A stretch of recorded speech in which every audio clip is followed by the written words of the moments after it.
9 मई वाक़यात पर अफवाज पाकिस्तान का दो टोक और वाज़ेह मौक़िफ़ है। DGISPR कई बार वाज़ेह अल्फाज में कह चुके हैं कि सानहा 9 मई करने और करवाने वालों को सजाएं ज़रूर मिलेंगी।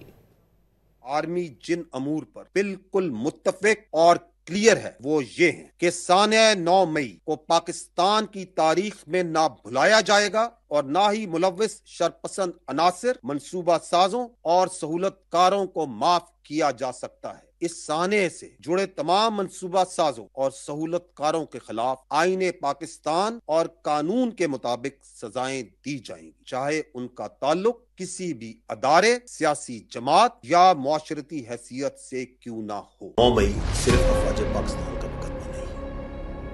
ये पूरे पाकिस्तान के अवाम का मुकदमा है। किसी भी मुल्क में उसकी फौज पे हमला कराया जाए, उसके शहीदों की अलामात की तस्दीक की जाए, उसके बानी के घर को जलाया जाए, वहां पे अवाम और फौज के दरमियान नफरत पैदा की जाए और फिर जो लोग ये करवा रहे हैं, जो कर रहे हैं, उनको कैफरे करदार पे ना पहुंचाया जाए, तो किसी भी मुल्क में ऐसा हो तो वहां के निज़ाम इंसाफ पे एक सवाल खड़ा है। हम समझते हैं और इस बात पे यकीन रखते हैं